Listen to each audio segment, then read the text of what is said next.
Hey guys, Anthony Michael with Dean and Tony's Saw Shop here. As promised, I'm going to try to make a quick video on how I regrip my 245A handlebar. I know I showed you guys earlier the saw that I am restoring. She's almost done. I've been working on it since then. Actually, I've been working on it since I got it. So this is day 3. Typically takes me about 48 hours, weather permitting, for paint, to get a saw completely done, also depending on what it needs. But as far as the handlebars go, first things first, we are going to take off the original wrap. I'm just going to lightly score it with an X-Acto knife or a razor, whatever you got will do. Okay, peel it off. This. Okay. Now, we're going to get some sandpaper and paper towels. I like to use carb cleaner or goof off, anything that's going to remove the old adhesive that's on there, clean it. So we're going to do this. And you'll see why I got gloves on here in a minute. Obviously it's optional, but you'll see why you're going to need gloves if you go do this on your own.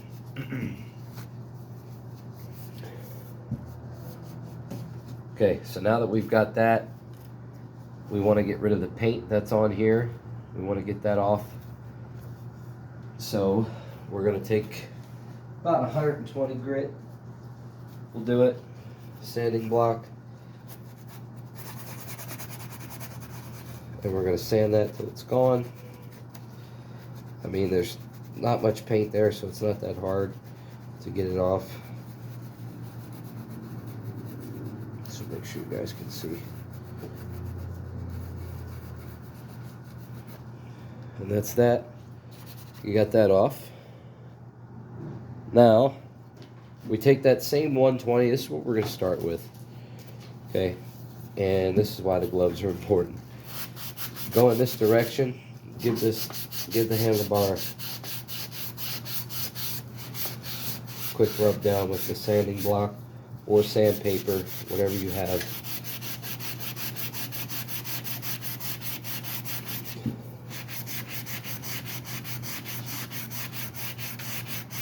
Every saw that I restore gets the same treatment. We don't want to skip over any detail. I know some people have like metal polish and stuff. That works great. But if I want to hit it with the metal polish, I'm going to make sure that I get as many of the surface blemishes off of the handlebar as possible before I do that. I don't want to polish over, like scratches and stuff. I mean, as you can see already, just with that first round, I mean, it does a lot, Some people don't think it's worth it. That's fine, you don't have to do this to your saw. But this is stuff that I like to do to specifically the early model restorations that I do. If I'm trying to make it look like it's a brand new farm yellow saw, this is usually what I'm going to do.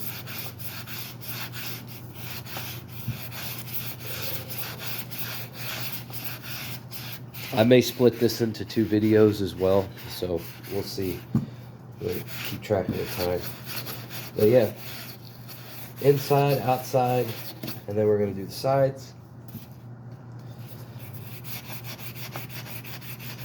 And try to, stay in the direction of the handlebar as not to,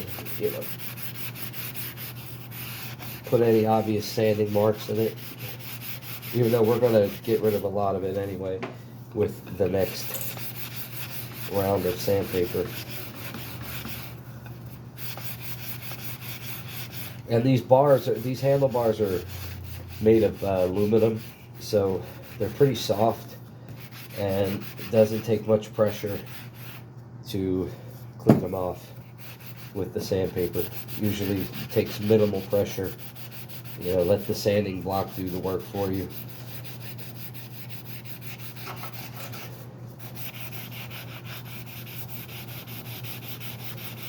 Yep.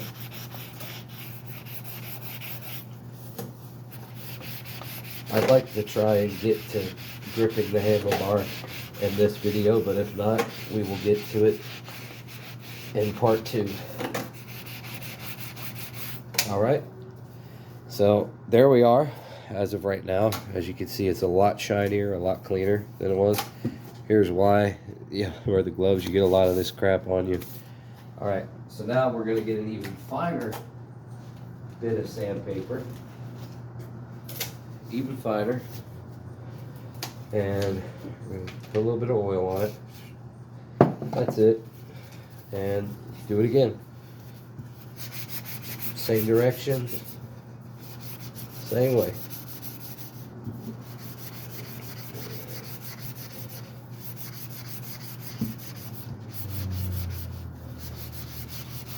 All the way around.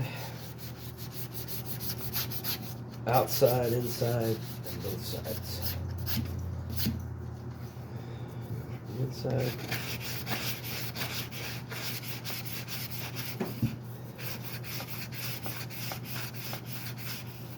This is also going to help your heat shrink tubing to go on a lot smoother as well. Because as you'll see in a minute, that it can tend to be a little, you know, annoying. But doesn't always want to work with you. The outside.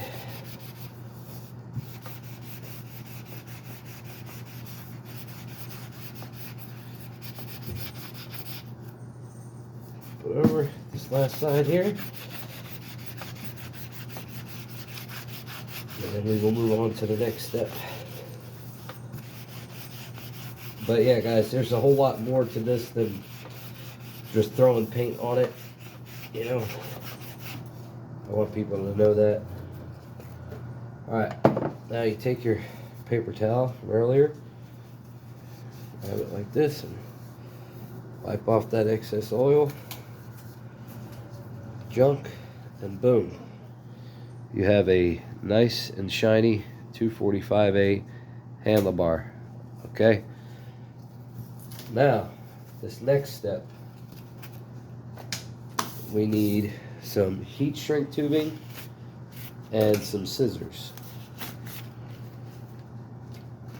This is what I use, guys.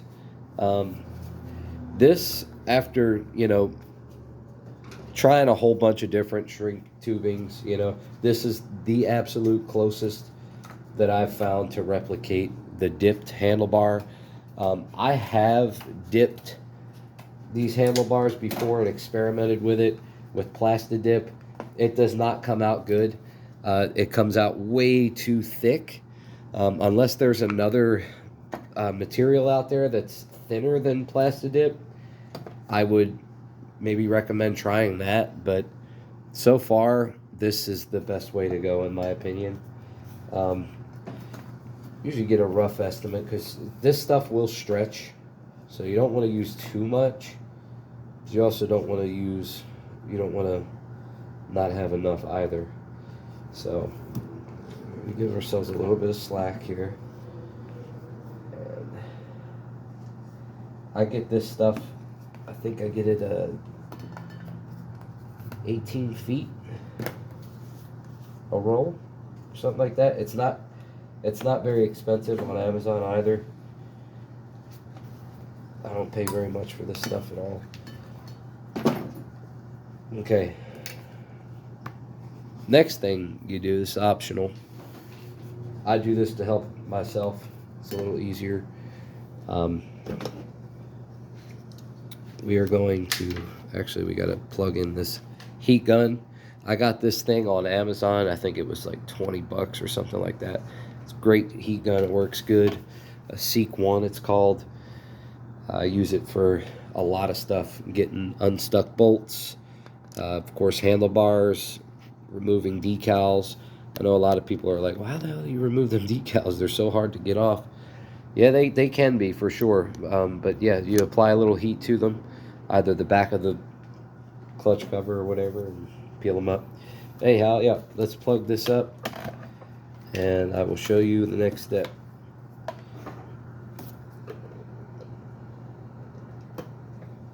Okay. I like to get a little bit of WD-40 just on my finger. Okay, and put it in the ends of the tubing like this. Just a little on this end and a little on this end. It does not have to be anything crazy. I will tell you, don't spray it down in there, guys, because it's not going to adhere to the handlebar. This is it's got heat activated adhesive in here, and we're going to put this over the handlebar, and you're going to slowly work it where it needs to go. As you can see, the oil helps it slide a lot easier.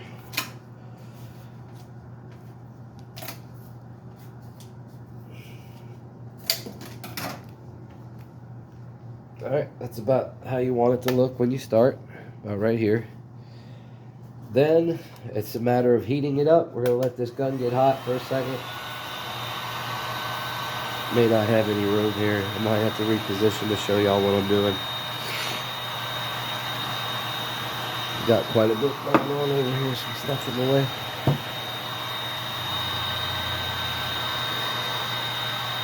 But yeah, this is a lot of, however you decide to do it, a lot of maneuvering, pushing, pulling kind of thing. But you have to pull on this as it heats up, guys, to get the wrinkles out. If you don't stretch this as it heats, it will not come out the way you want it to. So, and also don't get burned. Don't do what I'm doing and not use protection. You should have some kind of heat-resistant gloves on or something, but I've done this so many times that I'm just kind of used to it. This gun does get hot. But here we go. This may be a weird angle. I hope y'all can see what I'm doing.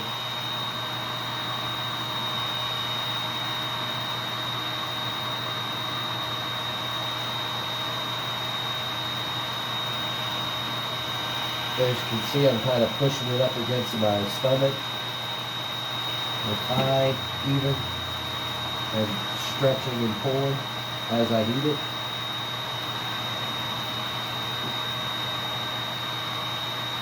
Okay. So you want to start somewhere in the middle like this.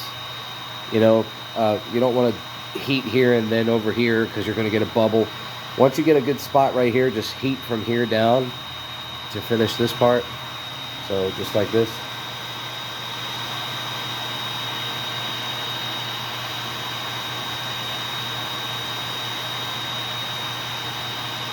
This is the way I do it with, what I have, guys.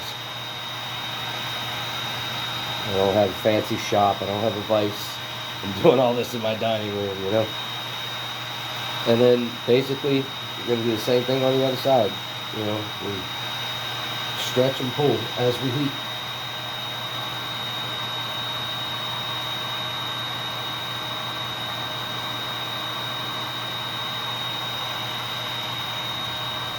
As to not get any wrinkles or air bubbles.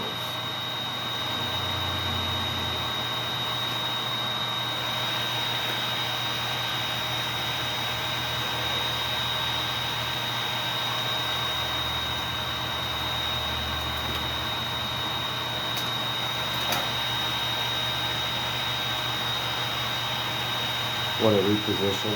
I'll get my right hand over here. Get a good grip on it.